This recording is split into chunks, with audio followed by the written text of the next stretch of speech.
Welcome back, Rabbi Silber. Welcome back, Yep. everyone. It's a pleasure to have you all here this morning for another class with Risha. We are continuing our class in this series, The Covenant of Sinai, where we are joining Rabbi Silber as he continues this ongoing series covering the first two books of Tanakh. The reception of the Torah at Sinai and the episode of the Golden Calf and its aftermath are formative events for the Jewish people. Rabbi Silber is the dean and founder of Drisha. Sources for today's class will be posted on screen for Sefaria, but you are always welcome to follow along in your preferred Tanakh or Chumash. And with that, I want to hand things over to Rabbi Silber.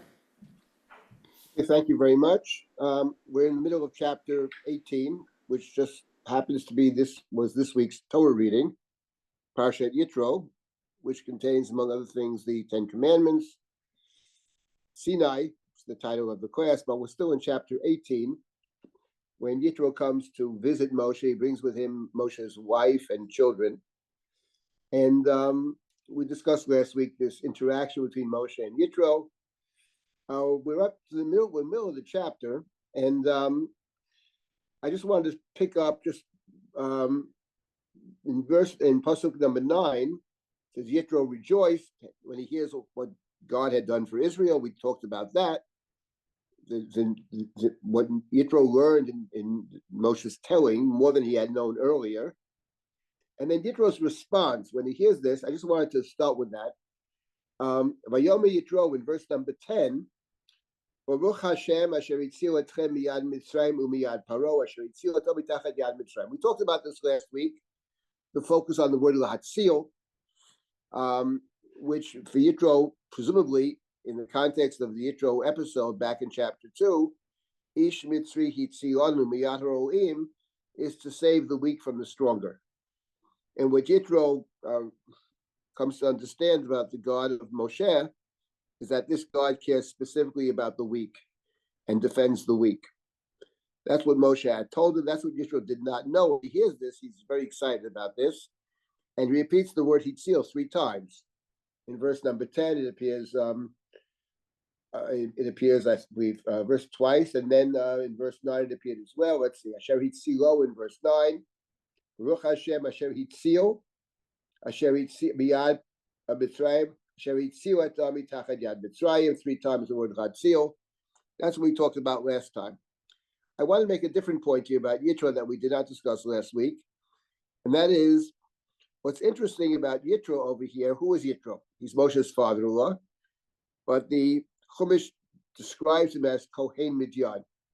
That's the beginning of the very first verse of chapter 18. We're told by Yishma Yitro Kohen Midyan. He's called Kohen Midyan in verse number 1. Let's see, is he called Kohen Midyan again? I'm not sure about that. Let's see. Well, no, at least in the very first pasuk, he's called Kohen Midyan. And my thinking was, Yitro comes to Moshe after the Israel has been delivered from Egypt, after the story of the sea, Kriyat Yamsuf, and the annihilation of Egypt's army at the sea.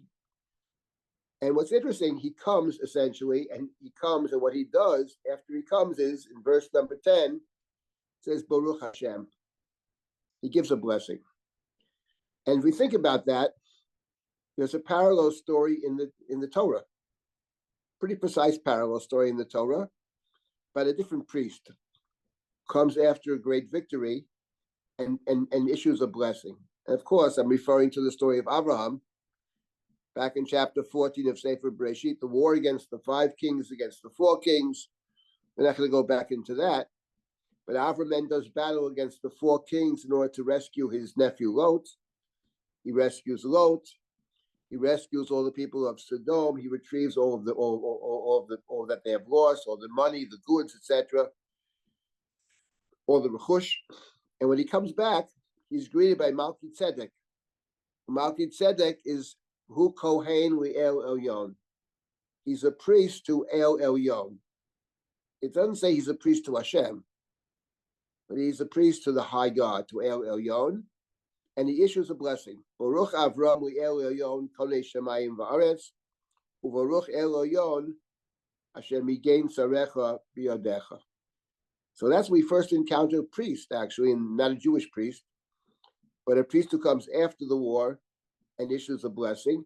And here we have a parallel story. Once again, we have the priest who comes, and after he hears about the victory, he comes initially to be with Moshe, maybe to reunite Moshe with the family, to reunite himself in some sense with Moshe. But when he hears about the God of Israel, who's a Matzil, Vayomi Yitro Baruch Hashem, Asher Hitziu Etchem Miyad Mitzrayim Umiyad Paro. Atoyadati, he says in the 11th pasuk, Ki Godol Hashem Yikochu Elohim Ki Badavar Asher Zodu Aleichem. So it's interesting that we have this phenomenon of the priest who comes after the battle and issues a blessing. I mention this because perhaps this is related to something else that we find in the Torah. Well, I didn't think I could get into it. Not in, and I thought I had not in signed this out. book, but in Sefer Devarim. Because in Sefer Devarim, we again have the priest connected to war, but in a different way. There, the priest comes not after the war, but there the priest comes before the war. And the priest issues a statement, don't be afraid, and basically the priest gives the people support. In a sense, he comes to represent God in the war, and he is coming before. So what's interesting is we have this often in the Bible, we have stories which are configured a certain way. And then in some of the legal sections, the Torah picks up with this theme, war and priest, but it presents it in a very different way. So I thought that was important to add that detail to the story of Yitro, the Kohen, priest of Midian, and both in Melchizedek and case of Yitro, he's not a Jewish priest. I mean, he connects to the Jewish people. I'll talk about that in a minute. But he comes as the priest of Midian. He comes as Moshe's friend, Moshe's father-in-law. He comes as a Kohen. That's one point I wanted to add to what we started with last week. And then I did want to say one other word about verse number 11. Atoy yadati ki gadol Hashem mikol Elohim ki badavar asher zodu aleihem. So Yitro says, now I know this God is the greatest. That we talked about last week. Is the God who cares about the people that are marginalized, cares about the slaves, etc. But he added something actually interesting in verse 11. Your God is the greatest, ki badavar asher zodu aleihem. Considering the schemes, the intentions that were intended against them. Hadavar asher zodu aleihem. And it's interesting that the verb lahazid or zadon is connected to Mitzrayim.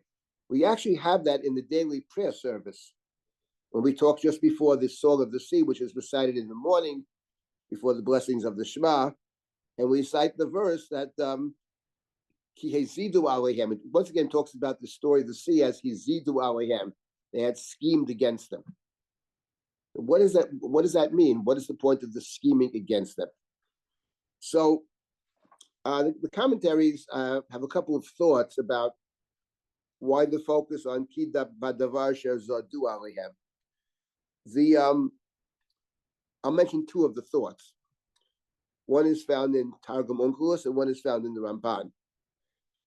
The Ramban's point, and it's a much larger discussion. The Ramban, back in the book of Bereshit, was bothered by the following problem, which many are bothered by, namely, the fact that when God speaks to Abraham about what's going to be in the future, God speaks about the people undergoing slavery, being gerim, marginalized, being abused.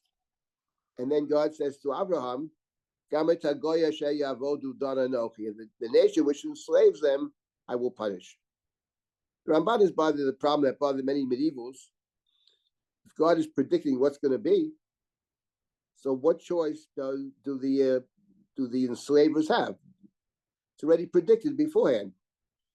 The old problem of foreknowledge and free will. Without getting into this, all the discussion around that question, but the Ramban's own position is interesting. The Ramban says that it's true that all this has been foretold, but the Ramban says it's foretold they'll be enslaved, it's foretold they'll be abused, they'll be marginalized, but the extent of it is not foretold. In other words, the idea of enslaving is one thing. The idea of throwing all the Hebrew boys into the Nile is something else. That's not foretold. That's their own wickedness. And the Ramban connects that idea of his to this verse. That what the Torah is getting at is that the kind of excess, the excessive mistreatment of the people, that was their own decision. That was not foretold at all. Concerning the degree to which they will be persecuted, that's a matter of free will. It also That's what the didn't Ramban says. tell which nation. It doesn't say which nation, but when you read the Chumash, it's clear that the story of Mitzrayim is a precise fulfillment of Gerut Avdut and of Inui. The Ramban doesn't think otherwise. When you read the Chumash, it's clear that that's exactly the whole point of the Exodus. It's a fulfillment precisely of Gerut Avdut and Inui. The very language is the same language. So the Ramban presumes it's Mitzrayim. This is the Ramban in any event. The Ramban presumes it, but the Ramban says, the alternative, there's more than one alternative, but the other reading of this is not so much that they were excessive. In other words, but the point is that rather the punishment that was meted out to the Egyptians, namely, for example, the story of the parting of the sea, the fact that Paro's army was decimated at the sea, were drowned in the sea. The fact that the first plague is a plague against the Nile, the same place that the Hebrew boys are being thrown into. It's a kind of midah keneged midah. So what Yitro is saying is, according to this interpretation, which is basically in the Targum, is that your God is the greatest because the punishment that God metes out is a fair punishment. The Torah is clear on this in several different ways, but it's very clear that ideally, for the Torah, ideally, an eye for an eye is the correct punishment. The rabbinic tradition says it's not carried out, as the Ramban explains, because no two eyes are the same, because what do you gain from it? But the sense that you get what you give. And it's right at the beginning of the Torah. Shofech dam ha'adam, ba'adam damo yishafech. The very verse. Whoever sheds the blood of a human, by a human shall his blood be shed. The very fact that we have this kind of parallel structure in the verse speaks volumes about what the Torah thinks is fair. What's fair is what you give is what you get. So over here, that's the Targum over here. This God seems to be a just God in the sense that what they received is what they gave out. So that's Yisrael's reasoning. His reasoning about why suddenly he thinks that another way to read this, why this God is so special. I had a different interpretation, which is this God is special because God doesn't care about the strong. God cares about the people that are weak, that are vulnerable, and that's what Moshe had told them. Right. And Zadu is weariness we encounter. Uh-huh. So that's And I'm saying Zadu this is another way of reading. It doesn't contradict what the two can go hand in hand. There's no contradiction here, but I just wanted to point out what the Ramban and what the Targum say about this phrase. Yes, someone has a comment? Yeah, but often enough, Zadu is reference to Israel as they chase after other gods. It's mentioned a lot about them chasing other gods in the Navi or in other parts. Well, I don't remember the word. It's possible that that may be the case. The question is over here, why suddenly Yitro? Right, that may be so. That verb is used. I haven't done a study of how often that particular verb is used as far as following other gods. I don't know. Zadu is related to the word Zadon or the word Mezid, to have a kind of intentional action. as opposed to a shogeg, which is unintentional, unintended result. Mezid is you do something intentionally. Yeah, so the verb can be used in multiple ways. But in this particular case, it's the reason that he gives for singling out this God of Israel. Why is this God the greatest God? Rabbi Silber, Yes. Going back a little bit, what is the significance of the parallel between the Kel Elyon earlier meant Baruch Hashem and here the Baruch Hashem? What is the significance that there is a parallel? What is it trying to tell us? The significance that I see that is potentially the role of the priest. What is the role of the priest? And this is a different topic. What is the priestly role in the Bible? And one, of course, is to perform the service in the temple. Much of this temple and the service is done only by priests. But then there's a connection to one is to bless the people. We have one of the roles of the priest is to bless. That appears in the book of Bamidbar most prominently in terms of Birkat Kohanim. Speak to Aaron and tell Aaron this is how you should bless the people. The priest's role, among other things, is to bring blessing. That's the role of the priest. In the temple, this was every single day the priestly blessing. In our prayer service, the priest blessed the Birkat Kohanim every day of the year. Some days twice a day. It is true that Jews living outside Israel who are not Sephardic Jews, we Ashkenazim don't have Birkat Kohanim every day. And the big question, why? It's a puzzle why we don't. It's obvious that the tradition says you bless the people every day. The priest bless every day. So why it happened that outside the land of Israel, the Ashkenazim do it only in the holidays is a wonderful question. But that is the role of the priest. And the verse is also found in the book of Devarim. And my point is, in talking about the role of the priest, it seems that the priest has a general role of blessing, but in particular, it seems after some kind of struggle or potential tragedy, that the priest has a role to then issue blessings. That's the role of the priest, or to blessings, or maybe it's also a question of acknowledging God's place. Thank God we survived, or whatever. And then I made the point that this role of priest and war seems to be expanded in the Torah, in the book of Devarim, to include not just a blessing after the fact, but words of encouragement before the fact. That's all I wanted to point out. As part of a larger question, the priest also is the one in the book of Vayikra who determines whether somebody is ritually pure or impure. The leper or potential leper goes, the priest is seen, the leper is seen by the priest. So there's a larger question, what is the role of the priest? And my own interest is always to see if in the narratives of the Torah, we can uncover certain roles or certain ideas that later become formulated in terms of the legal sections. And it's one of my interests. And here you have two stories of priests coming in conjunction with war, after the war. Turns out that they're similar, both in the sense that neither priest is what you call Jewish priest. One is a Midianite priest, and one is the mysterious Malki Tzedek, a priest Le'el Elyon, who is Avram welcomes his blessing, and they even sort of reformulates his blessing. If you remember back in Genesis chapter 14, that's the extent of it. There's nothing specifically connected to more than that to the story of Yitro. But I mean, I thought it was an interesting something to point out. So sometimes we point out things that are not 1,000% central to what we're studying, but they're interesting in any event and something to think about. That was the point. Anybody else? Okay, so let's just finish Sorry, up with Rabbi the first Silber? half of chapter 18. Sorry, Rabbi. Yes, Sandra. What's the third story, the one that you alluded to twice in Deuteronomy? Who is the priest who appears before the war this time in order to encourage the people? No, there's not a particular priest. Uh-huh. There's a it's a role that when the Torah discusses war. Since you asked the question, let me find the verse. Yes, give me 1 minute.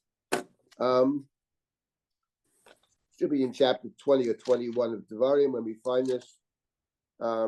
Yes, it's in chapter 20 of Devarim. Because it talks about the officials that go out. And let me find the priests over here. One second. Why am I not finding this? One second. Yes, it is. Chapter 20, verse number 2. In Devarim chapter 20, verse 2. V'nigash hakohen v'diber la'am. V'yomar alehem Shema Yisrael, atem krevim hayom le'milchama im oivechem, al yerach levavchem, al tiru, al tachbezu, al ta'atzu b'tneihem, ki Hashem Elohechem, halech imochem lilochem lachem im oivechem, lo shia etchem. There's a little speech by the priest before they go to battle. Don't be afraid. Be courageous. God marches with you to do battle. That's what the priest says. Then the officials come and they make other kinds of statements. The Shotrim come. So here you have in the beginning of chapter 20, this is how war is to be conducted. This is the conduct of war, which is a major theme of these chapters in Sefer Devarim. One of the major themes in any event, conduct of war. And here we do have the priests coming, encouraging the people not to be afraid. Afterwards, the officials come and they say that there are certain exemptions from fighting.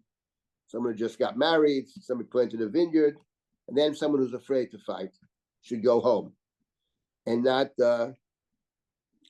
cause others to be disheartened. Right? That's one of the rules of war. That's the point. There the priest comes beforehand. The priest doesn't come afterwards.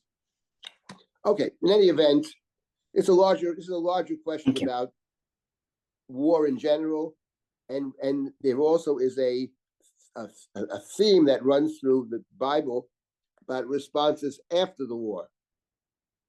Right? What happens? What kind of response is there after the war? That's not our topic for now. But in any event, fine. All right. Let's pick up now where we left off, chapter 18, verse number 12. After Yitro has made this statement, I now realize this is God is the greatest. And then we come to verse number 12.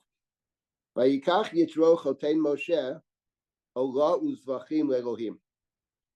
Vayavo Aaron v'chol ziknei Yisrael echol lechem im choten Moshe lifnei Elohim.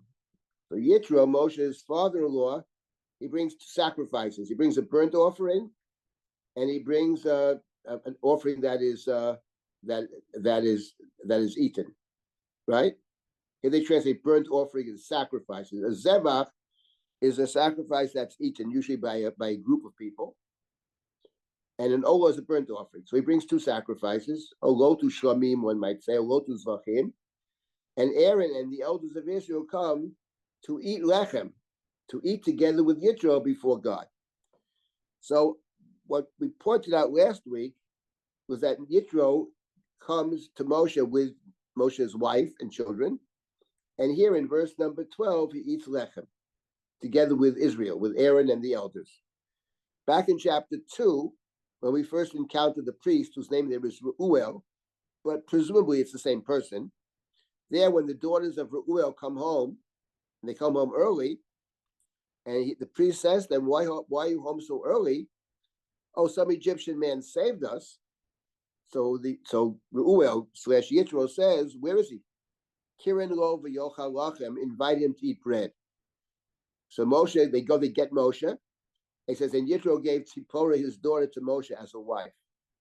So last week we pointed out the parallel of chapter 2 and chapter 18. In each case, Yitro is connecting either to Moshe or the Jewish people through lechem on one hand and through marriage on the other. The parallel stories. In each of the stories, Yitro is excited about somebody who's matzil. That's what draws him to Moshe. He tzilanu, he saved us. The question is, how do you read verse number 12? Because in verse number 12, there's obviously some connection being made between Yitro and the Jewish people. But in the last verse of chapter 18, Moses sends Yitro home. Vayishalach Moshe et chotno, vayelech lo el artzo. He goes home. He's sent away. What is the connection between these two verses?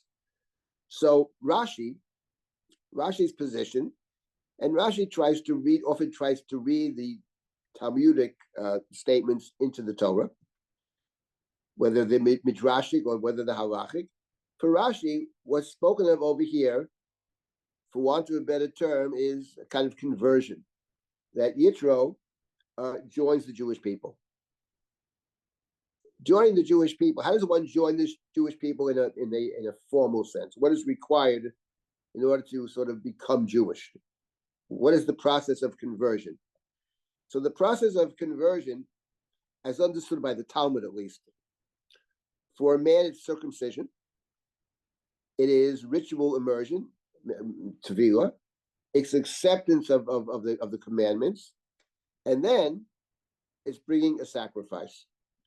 If somebody wants to become Jewish, for a woman it's not circumcision, but it's immersion and sacrifice. Now the Talmud already points out that people have chosen Judaism over time without a sacrifice. We don't have a temple, we don't have sacrifices. So the Talmud makes the point that the sacrifice is not ma'akev. In other words, you can still become Jewish without the sacrifice. If the temple gets rebuilt, you bring your sacrifice. Here you have a sacrifice, actually. Here he eats lechem with them. Here he's bringing a sacrifice or sacrifices. So the way Rashi reads it is, he's converting to Judaism. Yitro becomes Jewish. But Rashi is thinking in terms of sort of legal categories. And as I mentioned many times, when you have legal categories, there are only two options. You have a chicken. It's either kosher or it's not kosher. There's no intermediate state. There's only two states. That's true of law, innocent or guilty, okay? But when it comes to human relations, there are 1,000 different states. So I don't think the Torah is talking about the legal status of Yitro. But what's clear is he sees himself as very connected to Israel, to Moshe first, and here it's Aaron and the elders, not even Moshe. It's the Jewish people that are represented more by Aaron than by Moses. Aaron's one of the people. That's why he's chosen. At the end of the chapter, he goes home. He goes back to Midian. Is he still a priest of Midian? Who knows? But he goes back to Midian. So I'm saying that this is a question that the commentaries discuss, actually. What exactly is the relationship of Yitro to Israel? We do know that the descendants of Yitro, the Keni, are mentioned as living in the land of Israel, which is one of the factors that drives Rashi and others to assume that Yitro simply joined the Jewish people, even though in the short term, he goes back to his own home. That's the point I wanted to add over here about Yitro eating the lechem in Chotein Moshe. The Yitro, the father of Moses, eats lechem together with Aaron, the elders. So there's some kind of connection being made over here. The extent of it is the question. We don't really know. Torah doesn't give us all that much information, but he is in some sense deeply connected to the Jewish people. That's the first half of the story. That's the first half of the chapter. And now we have, beginning in verse number 13, the second part of the second aspect of Yitro's coming to Moshe. So let's begin with this. See if we can finish this now. This is chapter 18, verse number 13. Vayhi mimocharat, vayeshev Moshe lishpot et ha'am, vayamod ha'am al Moshe min haboker ad ha'aref. So we have the following story. It came to pass on the mimocharat, can mean the next day. The next day would mean the day after he ate lechem with the Aaron and the elders. He expressed a appreciation of the God of Israel. On the next day, Moses sat down to judge the people. Moshe sits down, Vayeshev, Moshe sitting, and the people are standing before Moses from morning until evening. Rashi has an interesting comment on the word Vayhi Macharat. Says Rashi, Vayhi Macharat, says Rashi, Macharat Yom HaKippurim. The day after Yom Kippur. What is Rashi saying over here? What do you mean the day after Yom Kippur? One could say many things about Rashi, but what is the simple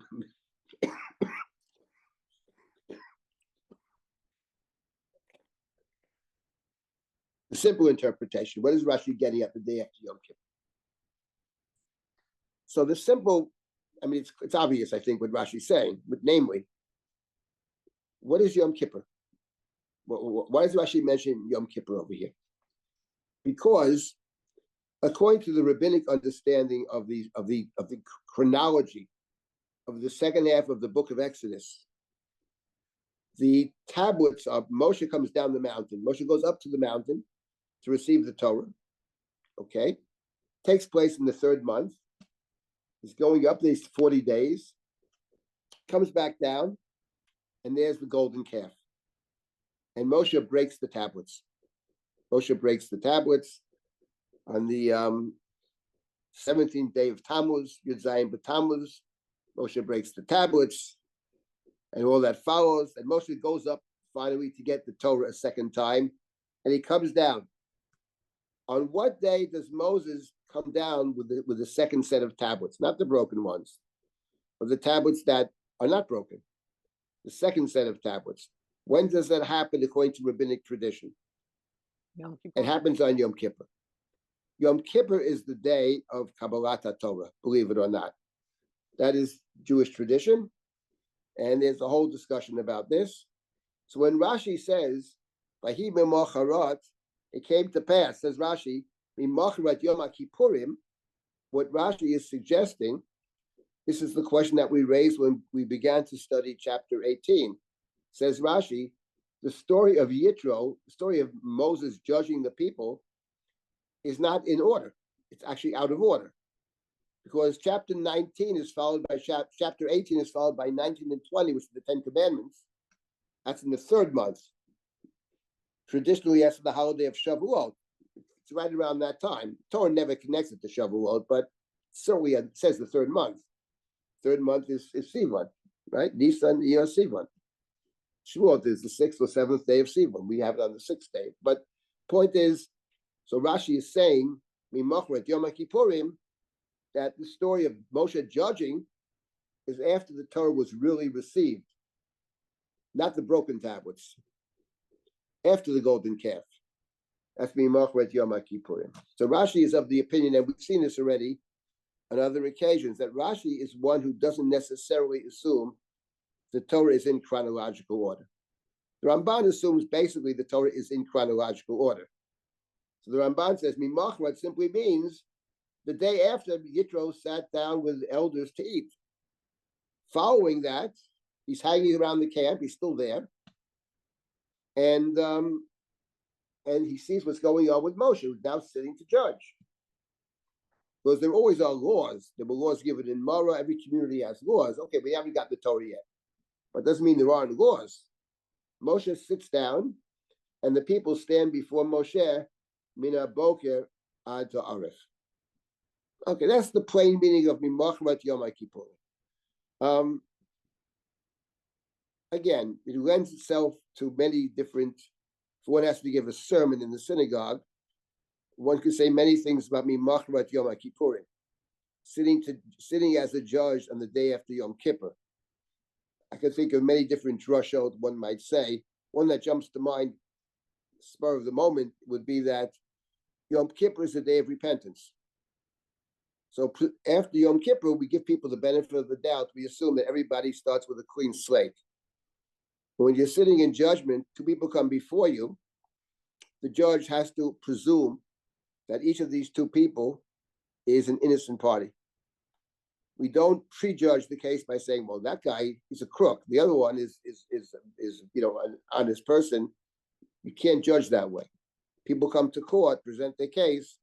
You assume that's Mimachret Yom HaKippurim. That's a drush, but the simple pshat is what I said.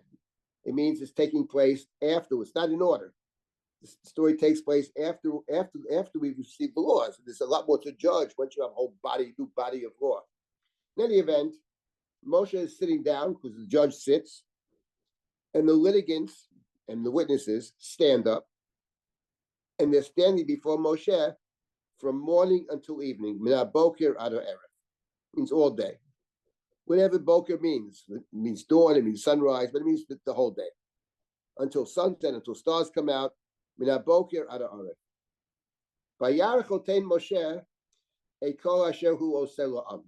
Vayomer ma hadavar hazeh asher ata oseh la'am. Madu ata yoshev levadecha. V'chol ha'am nitzav alecha min boker ad erev. So Yitro, Moses' father-in-law, sees asher hu oseh la'am. That's what he is doing to the people. It's interesting, by the way, the word asher ata oseh la'am, right? Asher ata oseh la'am. What is the oseh la'am? Does it mean oseh la'am? The lam it can mean doing for the people, and oseh la'am can mean doing to the people. That carries a different sense. What are you doing for the people over here is one question. What are you doing to the people is a different question. Because Yitro's claim is going to be, you're doing something to the people, not just helping the people, but what you're doing is actually not good for you, and not good for them. Why are you sitting by yourself, levadecha? Why do you sit alone? And the entire nation stands before you from morning until evening. Right, that's the question. The question, presumably, is not different kinds of questions. There's a question that's seeking information, and there's a question that is saying, there's something very strange going on here. Maybe you can explain to me why you do this to the people. Because if the point of Yitro is you're sitting alone. There's a big people, a lot of people, and there's one judge. Right? The people are standing before you all day, and Yitro will spell this out. It's problematic for two reasons. First of all, how can you expect to be able to judge all these people by yourself? That's one question. Then there's another question, which is, if all the people have to wait for one judge, you can wait 5 years to get a case. There could be 20,000 people ahead of you. So what are you doing to the people? The people can't get justice if you never show up in court, right? If there's a case in court, but you never appear in court, you never get there. So first of all, it's not fair to you necessarily. It's also not a very good system, because you never get taken to court either, because you have to wait your turn. So what is happening over here? That's Moshe's father-in-law says to him, what is going on? Whether it's more a concern for Moshe or concern for the people, I don't know. But the key word is levadecha. Why are you alone? And now we have Moshe's response to his father-in-law, beginning in verse number 15. Vayomer Moshe lichotno. So Moshe said to his father-in-law, Ki yavo elai ha'am lidrosh Elohim. Ki yed lahem davar bo elai, v'shafatati ben ishu ben re'ehu, v'odati et chukei Elohim v'yatorotav. So Moshe gives an answer. And what is Moshe's response? What are you doing sitting here all day? So what does Moshe say? So Moshe's response is, let's go with the Ramban, even though one piece of the Ramban is, I think, very questionable, but let's go with the Ramban. The Ramban Moshe says to Yitro, I'm sitting here because I have multiple tasks. I do different things. I have 3 different jobs to do. The Ramban's understanding, what are the 3 jobs that Moshe has? How does Moshe see his job? The first thing he says is, Yavo Eliyah lidrosh Elohim. What does it mean? The people come to me lidrosh Elohim, to seek God, to inquire of God. Here there's a big dispute between Rashi and the Ramban, and a very interesting dispute. For Rashi, lidrosh Elohim simply means to inquire, to ask of God. You have a question, you want an answer. People come to me because they want an answer. Moshe is, of course, a judge. He's also a prophet. And the people come to inquire of God. Earlier in the Torah, we have this expression, lidrosh, right? Lidrosh et Hashem. Where do we have the expression, who went lidrosh et Hashem? Rivka. Rivka goes. So when Rivka is pregnant with twins and the children are tumbling around inside her, so she goes, what's going on over here? She says, what's happening to me? Vatelech lidrosh et Hashem. She goes to inquire of God. Rashi says, where did she go to inquire of God? Says Rashi, she went to this Beit Midrash of Shem and Aver. She went to people she thinks will be able to answer a question. Rashi has this, not Rashi, the Midrash has this idea of there's a Beit Midrash of Shem and Aver. You can go there to study or to inquire. And Rebecca goes Lidrosh to inquire, to seek an answer. Lidrosh Elohim. The Ramban had a different understanding of Vatelech Lidrosh et Hashem, which he cites over here as well. And the Ramban says, Lidrosh Hashem does not mean to inquire of God. It means to pray. To be Doresh Hashem means to pray to God. So it's actually very interesting. For Rashi, it means to ask a question, ask a shayla, you know? And for the Ramban, it's to pray. So the Ramban understands Moshe as saying, the people come to me to pray for them. The people come to me to pray to God. So one of my roles is people come with problems and they ask, please pray for me. And Moshe says, I pray for the people. I mention this because it's interesting for other reasons. Because this whole idea of going to somebody to pray for me is not necessarily within Jewish tradition something that is acceptable. The Rambam, for one, didn't think much of the practice. It smacks of him, I would say it's not idolatry, but it smacks for the Rambam of something which is very problematic. Why would you go to somebody else to pray for you? Pray for yourself. For example, the Rambam famously talks about people that go to ask angels to pray for them. And the Rambam is very much opposed to that. One of his principles of faith, that is unacceptable. And there's a whole debate within Jewish tradition in terms of the prayers on during the Slichot service. We have we have end of the Slichot service. It talks about the angels, right? Angels intercede for me to plead my case before God. And some communities don't say those words. They think that's problematic. Right. Angels don't pray for you. You pray for yourself. There's a whole discussion about this. In any event, the Ramban's position apparently is that's not a problem. Now, there might be a difference between saying to somebody, listen, pray for me. I'm going to pray for myself also, but I want you to pray for me as well. I want you to pray for me too, right? So that would be less problematic than saying, I can't pray. I have no access to God, but you have access to God. You should pray for me. Rabbi Silber? Yes.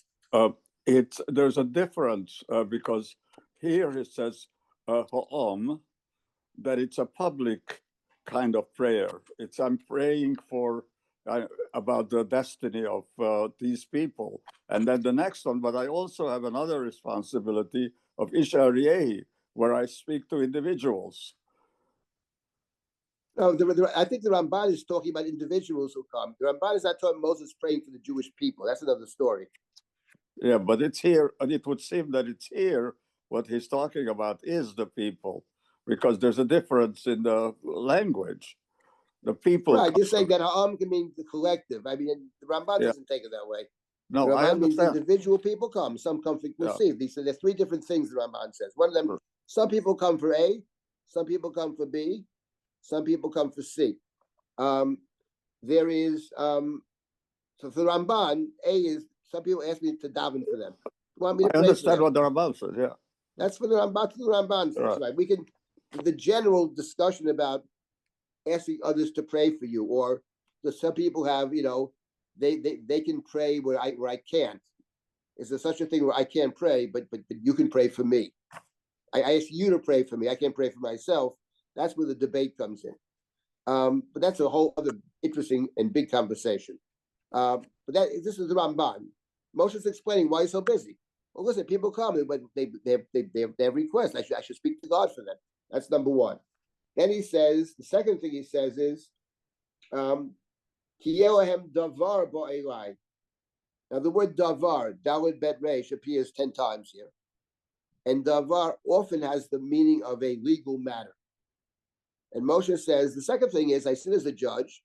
People have legal matters, right? I have to judge between them. In other words, two people come with a case. One says, this cow belongs to me. One says, no, you sold the cow to me. It's mine. That's a davar. That's the judge. So I have to adjudicate situations where there are counterclaims. I'm the judge. I got to figure out with whom the law sides, and that's my role as judge. So one is I pray for people. The second is I'm a judge, all kinds of cases. And then he adds a third thing, says the Ramban. The Ramban says, I judge between the people at the end of verse number 16. I also teach Torah. Moshe is the teacher of the Jewish people. When Moses came down the mountain later, chapter 34, says he had been taught a lot of Torah. First he teaches Aaron, then he teaches Aaron's children, then he teaches the general community. That's what he does. Moshe Rabbeinu is basically Rabbeinu. He's our teacher. So Moshe says to Yitro, why do I sit all day here? Because I have three different jobs. I'm both. I pray. He's a prophet. Prophets pray for people. Prophets pray for the Jewish people. In this case, the Ramban thinks prays for individual people. And then, of course, I'm a judge. And finally, I have to teach Torah. So that's what I'm doing. But that really wasn't, I think, Yitro's question. Not, tell me what you do. His question was something different. What in the world are you doing? What? Why do you sit alone? Oh, I sit alone. I have these jobs.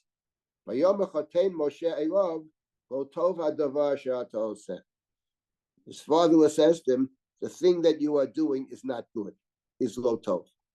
It wasn't what, it was how. Right, exactly. Yitro is saying it's actually, you're doing a bad thing, is what he's saying. Well, what you're doing is doesn't work. I mean, when you read what Yitro says, it's what jumps to mind, to me anyway, is he first says, why do you sit levadecha? Why do you sit alone? And then Moshe says what I do. And Yitro says what you do is this matter, this davar, is lo tov. And what I'm reminded of is a verse in the beginning of the Torah, when God said about Adam, lo tov heyota adam levado. It's not good for the human being to be alone. I will make for him an ezer kenegdo. I will make for him someone who can help him, an ezer kenegdo, a helper. That's the story of the creation of the woman in the second chapter of the Torah. And what Yitro is saying to Moshe is, Lo tov hayot Moshe levado. And Yitro explains why. In verse number 18, Novo Tibol, Gamata Gamaoma Sharim Imcha, Ki Chaved Mimcha Davar, Lo Tuchal Aso Levadecha. Yitro is explicit, and when you think about it, makes total sense. He says two things. First of all, Novo Tibol.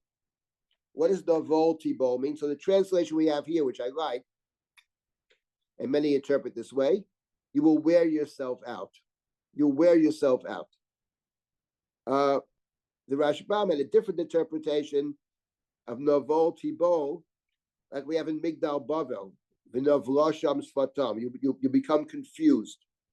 In other words, for the Rashbam, it's more, you can't do all these different things. You're not going to be able to do them because nobody can do all these different tasks properly, not even Moshe Rabbeinu. That's the Rashbam. But the other interpretation is you might be able to do it wonderfully for a few months or maybe even for a year, but at the end of the day, you're going to wear yourself out and you won't be able to do anything, and not just bad for you, but bad for the people. You can't carry out this task. For the matter is kaved mimcha, the matter is too heavy for you. You cannot do it alone.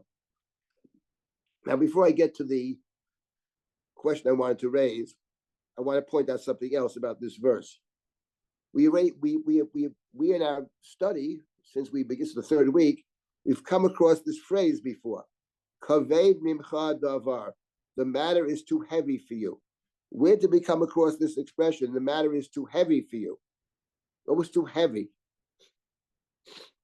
So we had this the first week. We resumed our studies. Vayavu Amalek. Amalek comes and attacks, and Moses goes to the top of the mountain, right? He goes to the top of the mountain. And when Moses would raise his hands, Israel would be victorious. When Moses would put down his hands, Amalek would be victorious. Videi Moshe Kvedim. And Moshe's hands were heavy. So he can't keep his hands up. They're too heavy. He gets too tired. And what happens? They have him sit down on a rock. V'Aaron v'Chur tamchu biyadav. And Aaron and Hur supported his hands. This on one side, this one on the other side. And his hands were steady until evening. We have a very interesting parallel between that story and the story over here. In the story, in the Amalek story, Moshe's hands are too heavy. He can't sustain what he wants to do. And Israel will suffer. Because only when Moses' hands are raised up is Israel victorious, but he has a support on either side of Aaron on one side and Hur on the other, and Moses sits down, and therefore his hands can be sustained until evening. Over here with Yitro, we have exactly the same idea. Yitro says to Moshe, listen, it's too heavy for you. And since it's too heavy to you, you will be worn out, not just you, but the people will suffer as well.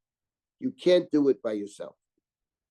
Now we come to the question. So this is another example. I mentioned this, I think, last week and the week before, of the Yitro story and the Amalek story being related to each other.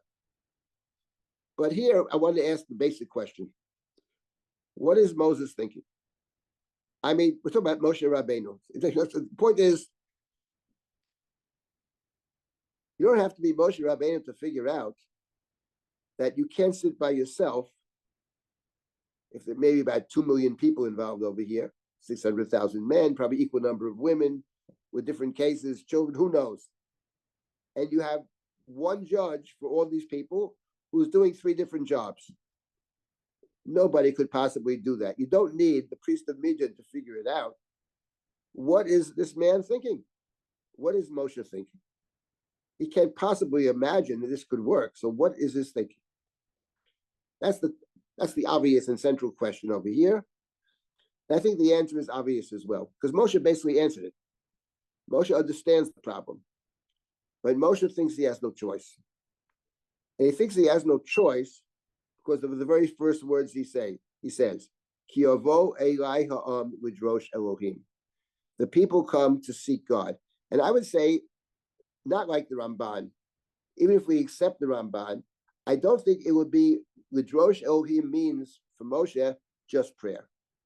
I don't think it means prayer at all, personally. I think I would go with Rashi here. But even if one of his roles is prayer, Moshe is not saying they come. He's saying they come to seek God. That's the bottom line. They come to seek God. Sometimes it may be prayer. Sometimes it may be to understand what God is teaching me. Sometimes it means to adjudicate a case. But they're coming through me to seek God. And says Moshe to Yitro, this is what he's thinking. Only I have access to God. In fact, I would argue that what right do people have to judge other people? Who gives the person the right to judge anybody? We're all the same.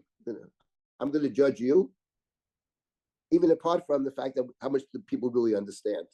How much insight do we really have? It's a good question. But Moshe says, listen, no one has the right to judge. Only God is the judge. And since I speak to God and God speaks to me on a regular basis, so therefore, they come to me. I have no choice. Yes, I do sit alone because I alone have the access to God.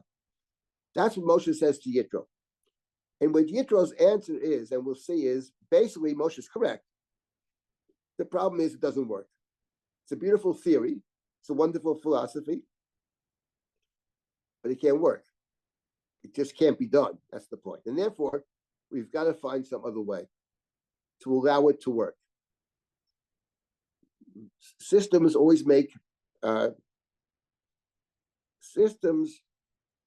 have to, no system is perfect. Every system has to make exceptions. Every system has to make qualifications. So that's what Yitro is going to say to Moshe. Yitro says to Moshe,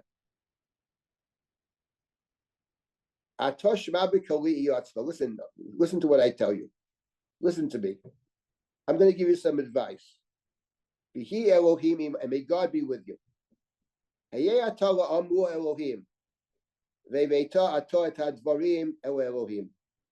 Says Yitro to Moshe, you stand in front of God. You will bring the matter to God. You're right about that.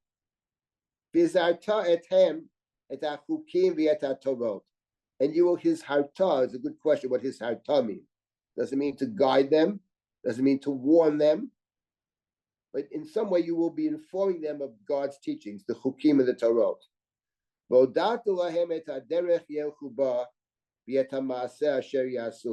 These verses are filled with so much important meaning here. You will teach them what to do, says Yitro to Moshe, and the path they should follow, which is not the same thing. The individual actions that one does during the day is one thing, and then there's the general path one takes in life.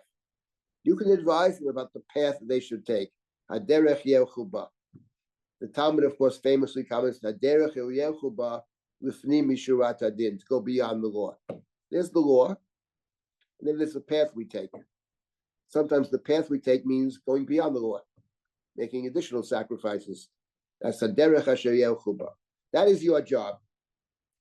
V'ator techazeh mikol ha'am anshe chayu. Yirei Elohim anshe emet sonei batza. V'samta alehem sarei alofim v'sarei meot. Sarei chamishim v'sarei asarot. V'shaftu et ha'am b'cholet. V'yoko ha'davar ha'gadol yoviu elecha. Cho ha'davar ha'katon yishpetuhem. V'akel me'olecha v'nosu itach.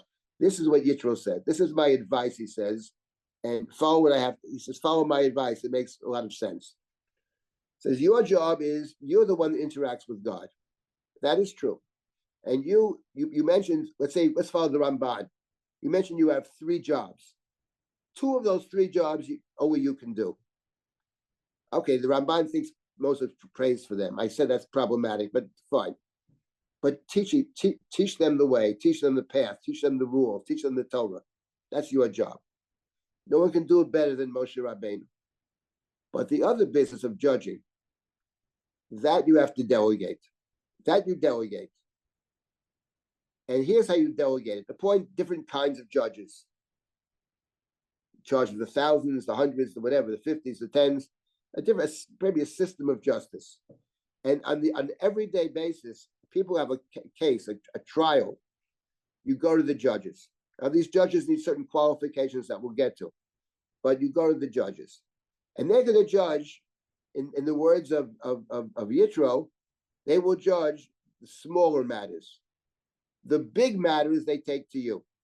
So, in other words, when there's a big matter, okay, then only you can go to God with the big question. But with the other questions, with the daily routines, you have to delegate to the people, and this will help you. This will make it easier for you. They will carry the burden with you.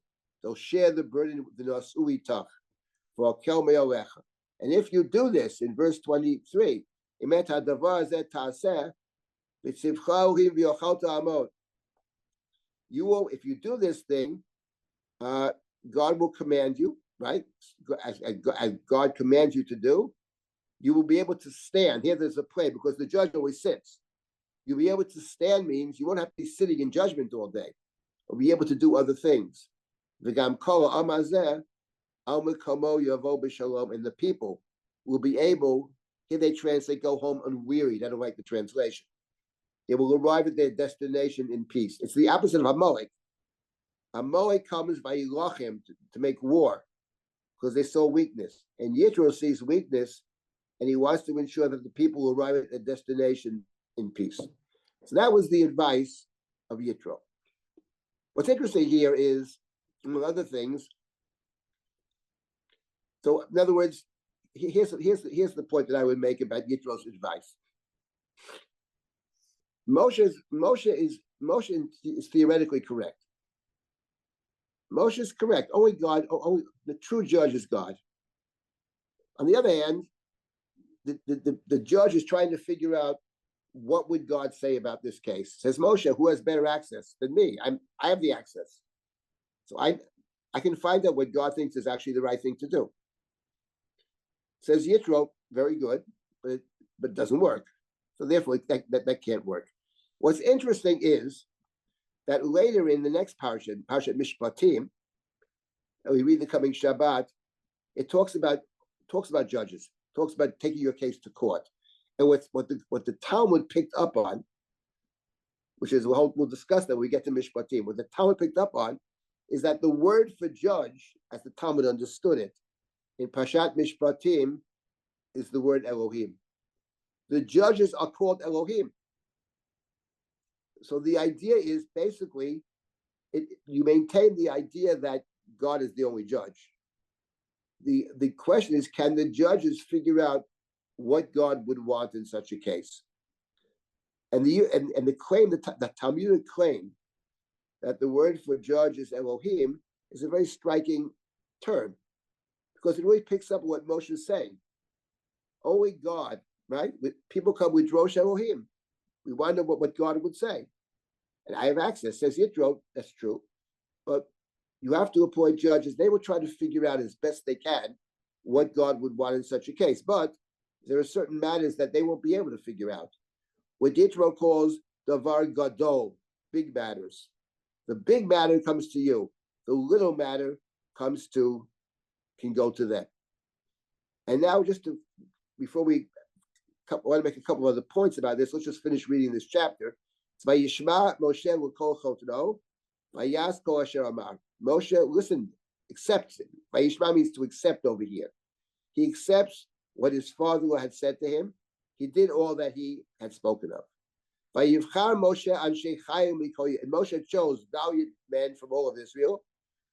Vayitein otam rashim ala'am, sarei alofim, sarei me'ot, sarei chamishim, v'sarei asarot. He appointed them as judges over the people. V'shavtu et am b'chol eit. And they can judge the people at all times, always, not just from morning till evening, but always. It sounds like even in the evening, night court. That's what it sounds like. And the Torah says, "Et hadavar hakasher yiviyuna Moshe, v'chol hadavar hakaton yishputu heim." The difficult matters they would bring to Moses. The smaller matters they would judge themselves. Now there are several things I'd like to discuss here. So we still have a few more minutes. Let me start with one point. A difference between what Yitro had said to Moshe and what the Torah says Moshe did. There is one interesting difference between them. It says Moshe did all that his father had spoken of. When Yitro spoke to Moshe, he distinguished between Davar Gadol and Davar Katan, a big matter and a small matter. So in verse number 26, when the Torah says what Moshe implemented, it changed the language. They would judge the people at all times. Davar HaKasher, the difficult matter they would bring to Moses, and the small matter they would judge themselves. I'm reminded, actually, my father was a lawyer who actually loved law. I remember he would come home before Shabbos on Friday afternoon. He had always stopped off to get maybe a jar of pickles or maybe a babka or something like that. And he had it in his little attaché case. And he had with him I think it was called the Law Journal, which he read all the time, the cases in the Law Journal. I remember him on more than one occasion saying to me, he said, "David, there's something very interesting in the Law Journal, a very interesting case." And he said to me, sometimes the most interesting cases involve very little money.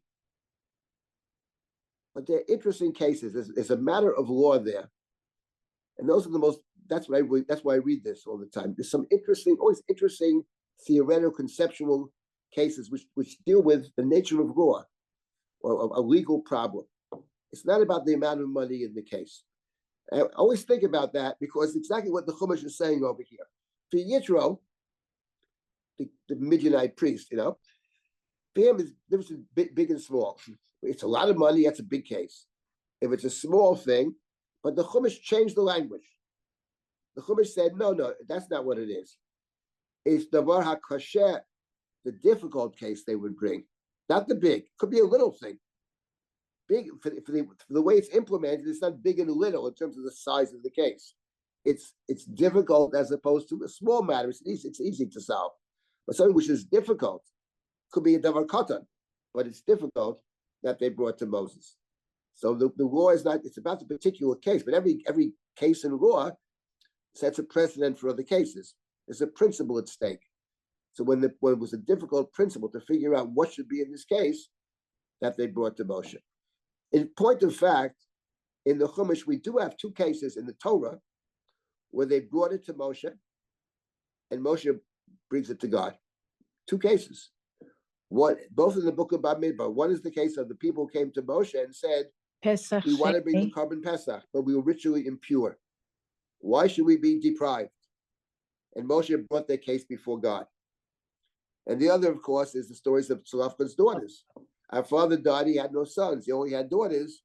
Why should our father lose his portion in the land? Just because he had no sons. In those two cases, they go to Moshe, and Moshe is the one who brings the matter before God, and God gives Moshe a response, which then becomes part of the legal system. So what's spoken of over here actually takes place. But the question in this chapter about, on one hand, it's a contradiction sometimes between what is the perfect thing to do, and then there's dealing with the reality of the world. That's exactly the fight over here. Moshe starts out by thinking about what is the right thing, what is the right way. And for Moshe, there's only one right way. Only God is the judge, and therefore every case has to go to God. Says Yitro, you're right. It's a beautiful theory, but it doesn't work because you got to wait 15 years to get into the court if you're the only person. It's lo tov veyoto adam levado. It can't be done. Cannot be done. And I'll tell you what I was thinking about. There's another issue over here I wanted to talk about, but maybe we'll start with this next week, and that is the qualifications of the judges. So there are three places in the Torah. We'll deal with this next week. There are three places in the Torah where the Torah lays out qualifications for judges, or would seem to, and they're different in each case. You have one set of qualifications here in chapter 18 of Shemot. You have qualifications in chapter 11 of Bamidbar. And you, of course, have the qualifications in the first chapter of Sefer Devarim, and they're different in all three cases. I did want to point it out and discuss it briefly.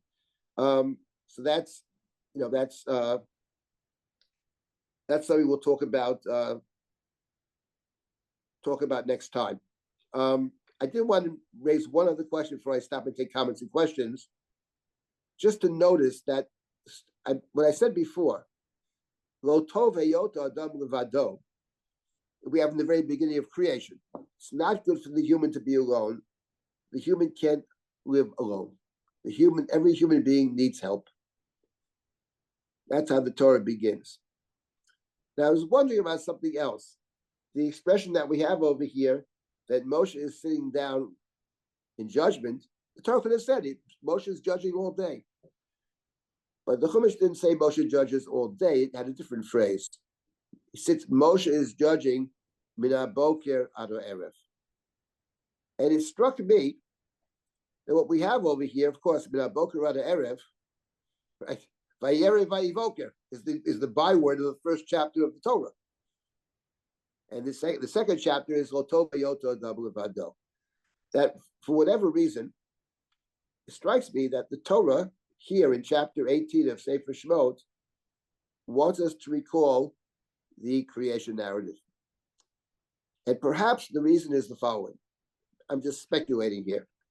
Perhaps the reason is that in the Chumash, actually, we have the creation of the world, then we have the recreation of the world. In the recreation of the world, God says to Noah, essentially, you have to run the world from now on. And specifically, what God signals out is, among other things, the Talmud speaks of the 7 Noahide commandments, but the Torah doesn't have 7. The Torah does say, "Shofech dam ha'adam ba'adam damo yishafech." Whoever sheds the blood of the human, by a human being shall his blood be shed. That is to say, says God after the flood, from now on, up to now, I ran the world. But after the flood, Noah, it's up to the human being to administer justice. The world is the new world of Noah, unlike the world of the first chapter of Genesis, unlike the world of the first chapters of Genesis. God is blessing, God is cursing. When you get to Noah, Noah blesses and curses. When you get to Noah, we are responsible, we the humans are responsible for administering justice. Justice means fairness, equity. Shofech dam ha'adam ba'adam damo yishafech. Equity. So that's the role of the human. The world is founded on justice. It says in Pirkei Avot, the world stands on three things. One of them is mishpat. One of them is fairness and justice. I just wonder whether the choice of language here, after we leave Egypt, and Moshe sits and Moshe is judging. Moshe is doing God's work. And that Moshe understood that to the extent that I can't even do God's work because only God's the judge. I can bring the matter to God. And Yitro says no. Yitro says theory maybe, but in reality, people have to try to figure out what God would want. Can we figure it out? That's a very good question. That's an excellent question. But you got to pick the right people, at least to make the attempt. So I'm simply suggesting that here, in this first story of judgment, as it were, after we become a people, that the Torah is reminding us about judgment and the human responsibility to enact the laws that are fair, and to try to figure out what God would want. I think it was Abraham Lincoln in the Civil War. One of his generals said to him, "Listen, we're going to win because God is on our side." I think Lincoln commented, "I'm not so much concerned about God being on my side. I'm much more concerned with me being on God's side." And I think that's the point over here. What is God's side? What does God think? Can, in fact, this is the question the Torah is raising. Can we actually figure that out? We make the attempt. Can we actually do it? It's a very good question. So I do want to stop with this. Next week, I want to talk about the qualifications of the judges, and then we will move into chapter 19, which is Kabbalat Torah, receiving the Torah standing of Sinai. But let me stop and take comments and questions up. Anybody has comments or questions? Let's hear it. Yes, I have a couple from chat that I'm going to highlight in reverse chronological order, and then I saw a hand that had come up earlier, and then I'll open up to the crowd. Go ahead. First, so the older question from Niva, quote, any significance for Yitro's conversion to the circumcision by Tzipporah of child at the inn? Is there a connection between those two? Significance, connection, something like that? That's my I don't see an question. immediate connection between those two stories. I mean, the case of Tzipporah is, I haven't thought about a connection between them. That's the short answer. Maybe there is one, but it's. I don't know. It would just when you named the three things that we need for conversion. Right. Oh, wait. Right. I mean, I think that the case of, leaving Yitro out of the question here, the question of why didn't Moshe circumcise his son is a very good question. That's, that we discussed that way back in chapter, chapter 4, whatever it is, I think it's chapter 4. That's a question. I don't see that natural connection between the two episodes, but something to think about. I have nothing to say about it. I haven't thought of anything. That's okay. Thank you. My other question was, and I think you answered it, was why is there no et Elohim or another preposition between lidrosh and Elohim? And when you said that you were okay with translating that as seek, that kind of worked for me, although I was wondering why there was no et. I mean, in general, it's not always an et. I'm not an expert in Hebrew grammar. Sometimes you have the et. The S is the objective case, no question. Sometimes even without the et, it's objective.